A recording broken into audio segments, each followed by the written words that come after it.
මානසික ඒකාග්‍රතා ක්‍රියාකාරකම් සම්බන්ධයෙන් ලෝකේ ගොඩක්ම ජනප්‍රිය ඉන්දියාව, චීනය, ජපානය සහ ටිබෙට් වගේ රටවල් මානසික ඒකාග්‍රතා ක්‍රියාකාරකම් කියන්නේ මනස කාර්යමුණකට ගන්න පුළුවන් ලෝකේ තියෙන ක්‍රියාකාරකම් සම්බන්ධයෙන් මේ රටවල් ගොඩක් ජනප්‍රියයි. එතකොට මේක ලෝකේ සාමාන්‍යයෙන් ගොඩාක් ජනප්‍රිය නැති වුණා. හොඳ ක්‍රමයක් මට ඔයාලට කියලා දෙන්න හිතෙනවා. මේක ලෝකේ යම් ප්‍රමාණයක් භාවිතත් කරනවා. ඒක තමයි උබුන්ටු කියන අප්‍රිකානු ක්‍රමවේදය. එතකොට මේකේ වැඩියෙන්ම ඉලක්ක කරන්නේ එකිනෙකා අතර තියෙන සමගිය, සමානාත්මතාවය සහ බැඳීම.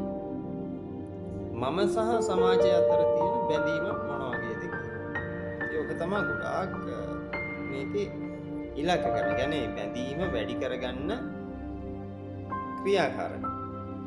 හරි. ඉතින් මේකත් ඔයාලට වටීවි කියලා ඉතින් මගේ අදහසක් ඇති වුණා. එහෙනම් මං කියලා දෙන්න.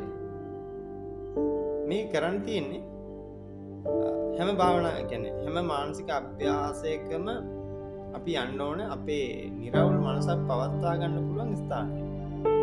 හරි. ඒ ගිහිල්ලා මේකෙන් අපි දැන් ස්ථානයක් තෝරගන්නවා. ඊට පස්සේ එතෙන් ගියාට පස්සේ හොඳ ගැඹුරු හුස්ම කීපයක් ගන්නවා. ඩීප් බ්‍රීතිං කීපයක් ගන්න. ඊට පස්සේ එක් කරන්නත් ඕනේ ඇස් වහගෙන හොඳට ගැඹුරු හුස්ම කීපයක් ගන්න. ඊට පස්සේ අපි හිතන්න ඕනේ මේ උබුන්ටු කියන්නේ හැමෝම හින්දා මම ජීවත් වෙනවා. කියන්නේ මම හින්දා ජීවත් වෙන කියන්නේ මොකෙම මේ සල්ලිත් ඉල්ලගෙන කාලා බීලා ඒම ජීවත් වීමක් නෙවෙයි.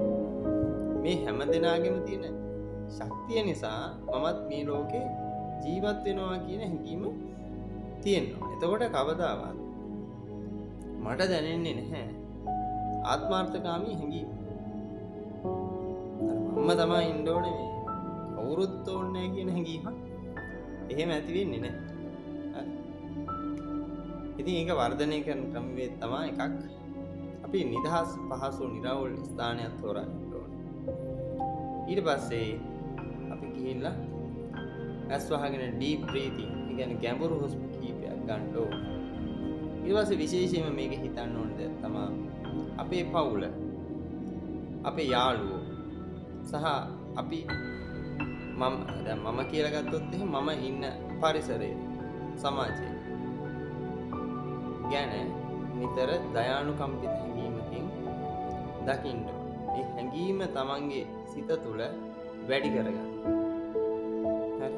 ඉතින් ඕක තමයි මේකෙදි කරන්න හොඳ විශේෂ ක්‍රියාකාරකම. මම හිතන්නේ ඔයාලට මම කියන එක තේරෙනවා ඇති.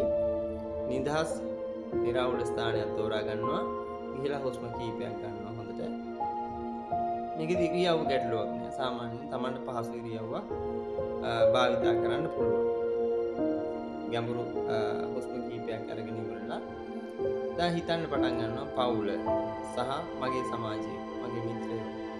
ඒගොල්ලෝ කොච්චර මගේ ජීවන රටාවට වටිනවද? දැන් ඒගොල්ලෝ කොච්චර ඒ ජීවන රටාවට වටිනවද? මට මේ ජීවිතේ ගෙවාගෙන යන්න ඒගොල්ලෝ මොනතරම් පිටු බලයක් පිටු වහලා වෙනවද? ඒක තමයි ඒකේ හිතන්න ඕනේදී. එහෙම හිතන්න කෙනෙක්ගේ මේ ආත්මార్థකාමී හැඟීම කියන එක නැති වෙලා. සමාජේ ගොඩක් කට්ටිය ඉන්නවා කපටි මිනිස්සු. يعني සම්‍යක් ප්‍රයෝග භාවිත කරන කට්ටිය නෙවෙයි. සාමාන්‍යයෙන් අනිත් අයට මොනවා වුණත් ඒ කියන්නේ මොනතරම්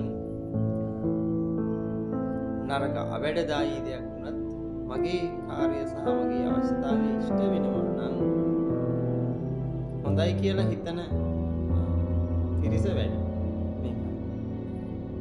ඒක ඇත්තටම සමාජ සුබලතාවයට හේතුවක් නෙවෙයි.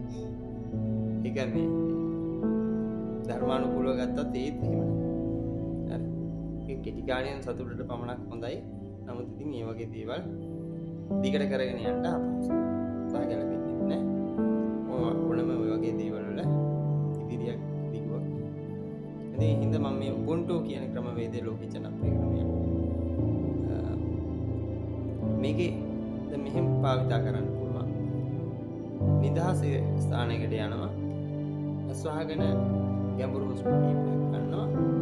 ඊට පස්සේ යම් සංගීතයක් වගේ භාවිතා කරන්න පුළුවන්. සාමාන්‍යයෙන් හොඳ මෙඩිටේෂන් මියුසික් එකක් දාගෙන අපිට පුළුවන් මේ සමාජය සහ මම අතර තියෙන බැඳීම සහ සමාජයට කොච්චර දයානුකම්පිත පුද්ගලයෙක්ද කියලා හිතන්න. හිතින් හිතන්න. ඒක තමයි විශේෂයෙන්ම අවශ්‍යම දේ. හරි. ඒකට හිතින් හිතන්න තමන් දයානුකම්පිත ආදරේ වගේ දේවල් අනිත්ට ලබා දෙන සහ ඒ වගේම සමාජයේ හපත පැත්තේ ගොඩක් හිතන